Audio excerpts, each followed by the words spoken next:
Hai semuanya, Assalamualaikum warahmatullahi wabarakatuh. Balik lagi dengan Media Belajar Indonesia. Di video ini saya bakal ngebahas soal dan juga pembahasan mengenai tes wawasan kebangsaan, yaitu khusus mengenai materi NKRI, Negara Kesatuan Republik Indonesia, dan ini merupakan part 3. Oke, part 1, part 2 sudah diupload, boleh cek video kami sebelumnya. Langsung aja di soal yang pertama. Politik etis telah membawa kemajuan dalam bidang pendidikan yang mendorong tumbuhnya pergerakan nasional. Adalah gagasan dari politik etisnya ya.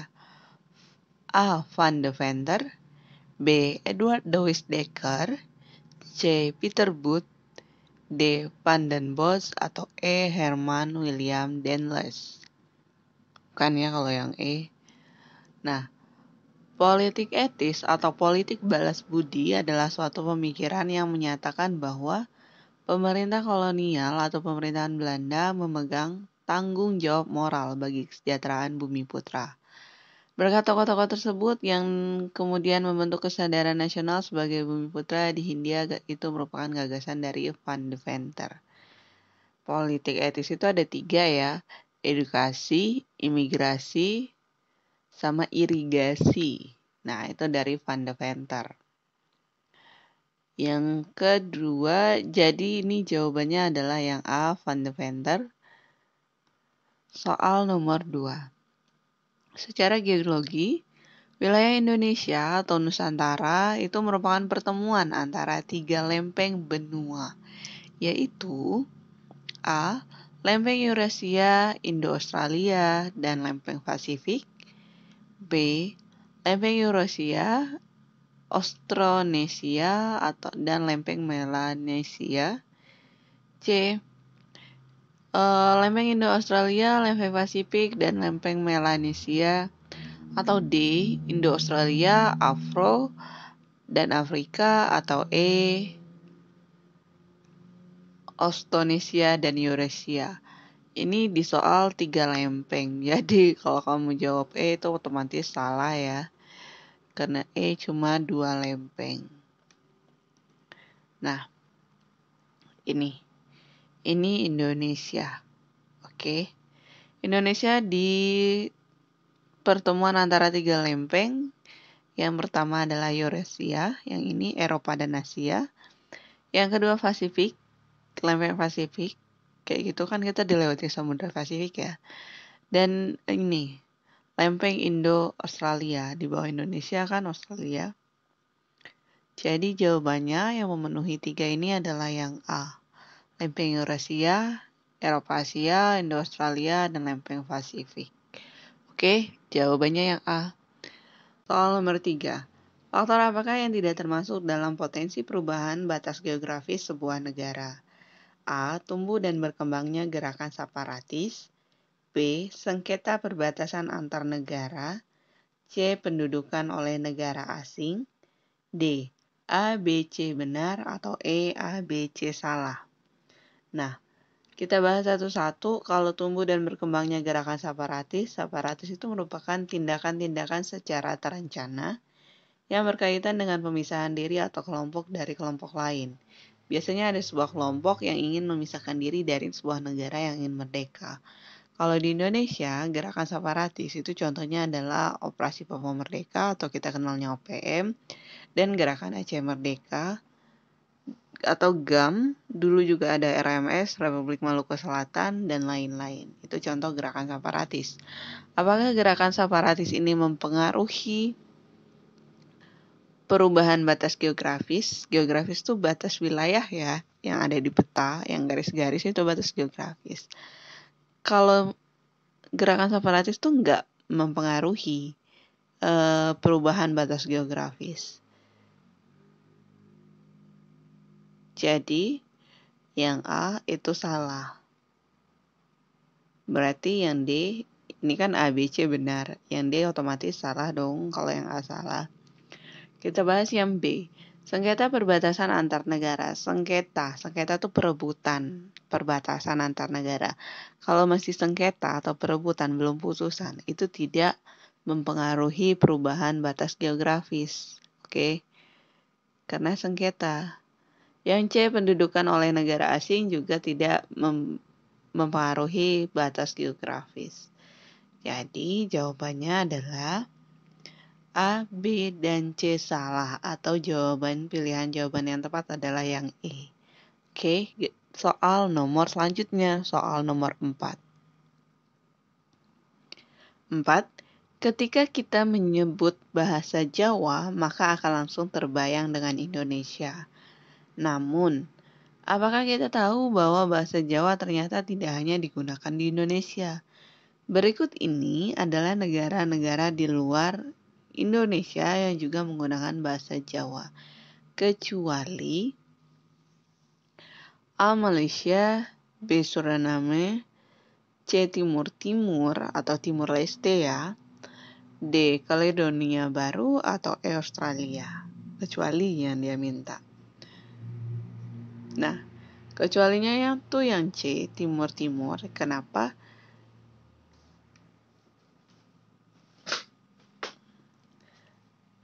Timur Timur atau Timor Leste itu adalah bahasanya bahasa Portugis dan bahasa Tetum atau Tetun.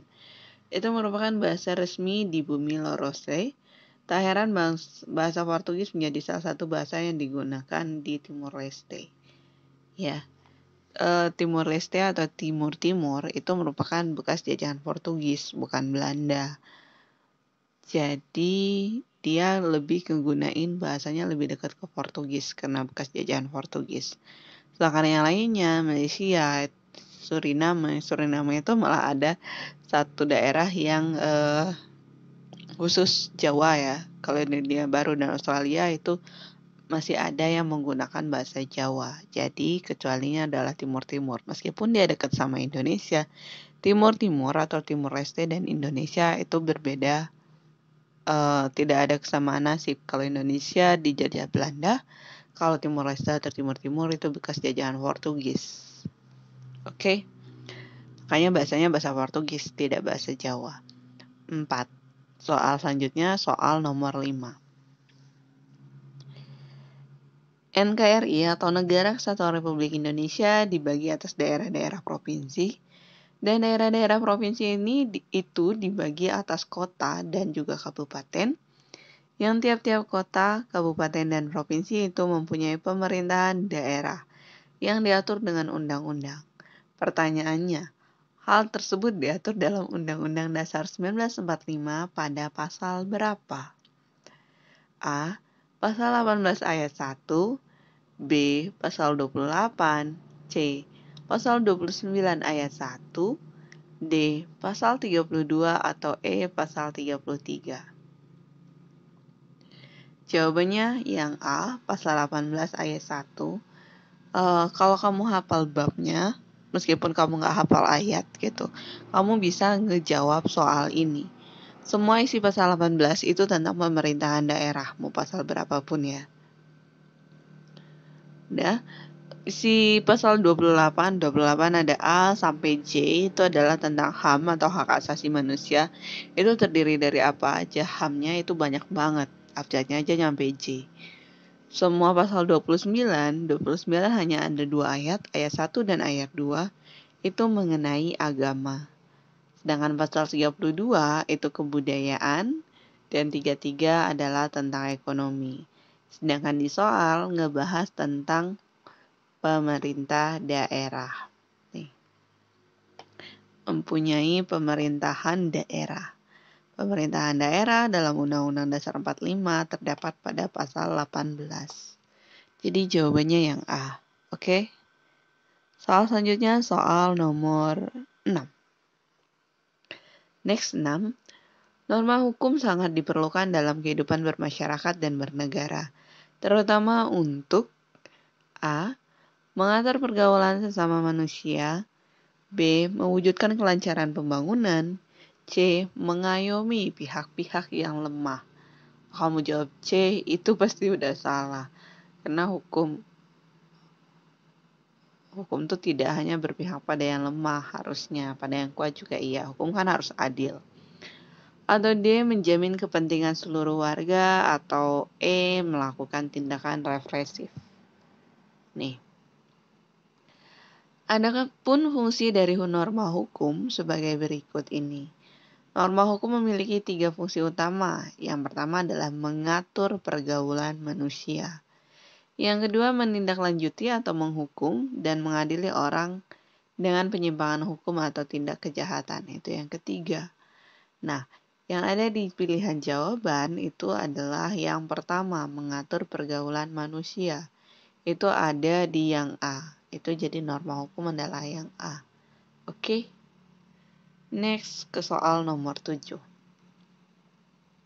Kondisi dinamik suatu bangsa berisi keuletan dan ketangguhan yang mengandung kemampuan mengembangkan kekuatan nasional dalam menghadapi dan mengatasi tantangan, ancaman, hambatan, serta gangguan baik yang berasal dari luar maupun dari dalam, yang langsung maupun tidak langsung membahayakan integritas, identitas, kelangsungan hidup bangsa dan negara, serta perjuangan mengejar tujuan nasional. Disebut panjang banget ya, kayak gitu. Dia cuma nanya definisi, ini definisi dari apa? A. Identitas nasional, B. Ketahanan nasional, C. Wawasan Nusantara, D. Integritas nasional, E. Tujuan nasional. Nah, kalau identitas nasional atau yang A, itu merupakan manifestasi nilai-nilai budaya yang tumbuh dan berkembang dalam berbagai aspek kehidupan dengan satu ciri khas yang menjadikan berbeda dengan bangsa lain. Identitas, kalau identitas kamu kan data diri kamu kayak gitu. Kalau identitas nasional kita itu ada yang di pasal 35 dan 36 Undang-Undang Dasar 1945. Ada bendera, ada bahasa, ada lambang, dan juga ada lagu. Itu termasuk identitas nasional. Kalau yang wawasan Nusantara, yang C, wawasan Nusantara merupakan definisi dari cara pandang bangsa Indonesia terhadap rakyat, bangsa, dan wilayah NKRI yang meliputi darat, laut, dan udara di atasnya sebagai satu kesatuan politik, ekonomi, sosial, dan budaya, dan pertahanan keamanan. Sedangkan integritas atau integrasi nasional itu merupakan proses penyesuaian dan penyatuan unsur-unsur kebudayaan Indonesia yang beragam hingga terwujudnya persatuan dan kesatuan bangsa. Integrasi, integritas itu adalah kata kuncinya satu, penyatuan, ya. Dengan tujuan nasional itu ada berdasarkan Pancasila atau berdasarkan Undang-Undang Dasar 1945 linia keempat pembukaan ya. Melindungi segenap bangsa Indonesia, seluruh tumpah darah Indonesia, mensejahterakan kesejahteraan umum, mencerdaskan kehidupan bangsa, dan lain-lain yang ada di alinea keempat. Alinea keempat baris awal itu adalah tujuan nasional. Undang-Undang Dasar 1945.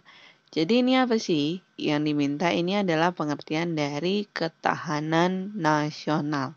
Pilihan jawaban yang tepat itu adalah yang B. Oke, B ya, ketahanan nasional. Soal nomor 8. Cara pandang bangsa Indonesia tentang diri dan lingkungannya berdasarkan ide nasional yang dilandasi Pancasila dan Undang-Undang 1945 adalah apa? Cara pandang soal nomor 7 tadi udah ada. Wawasan kan cara pandang. Tapi ini ada 3 wawasan. Oke. Kita silang dulu kalau tujuan nasional. Tadi udah dijelasin tujuan nasional adalah yang ada di pembukaan Undang-Undang Dasar 45 alinea 4 di awal. Cita-cita nasional bukan ya. Cita-cita itu adalah merupakan satu yang ingin dicapai ya, gitu. Kalau cara pandang kan bukan. Cara pandang ini wawasan. Pilihan jawabannya adalah wawasan kebangsaan, wawasan nasional, dan wawasan Nusantara. Yang tepat yang mana sih? Kalau wawasan kebangsaan itu merupakan cara pandang bahasa Indonesia mengenai diri dan lingkungannya, mengutamakan kesatuan dan persatuan wilayah dalam penyelenggaraan kehidupan bermasyarakat, berbangsa, dan juga bernegara. Sedangkan cara pandang suatu bangsa dalam hidup bermasyarakat, berbangsa, dan bernegara, serta dalam hubungan antar negara yang merupakan hasil perenungan filsafat tentang diri dan lingkungan dengan memperhatikan sejarah, dan kondisi sosial budaya, serta memanfaatkan konstelasi geografis guna menciptakan dorongan dan rangsangan dalam usaha mencapai tujuan nasional. Nasional juga wawasan nasional. Oke, yang ngomongin bahasa Indonesia, itu merupakan wawasan Nusantara ya. Jawabannya yang D. Kenapa? Karena di sini dijelaskan wawasan Nusantara itu cara pandang bangsa Indonesia terhadap rakyat, bangsa, dan wilayah NKRI yang meliputi darat, laut, dan udara, di atasnya sebagai satu kesatuan politik, ekonomi, sosial, budaya, dan pertahanan keamanan.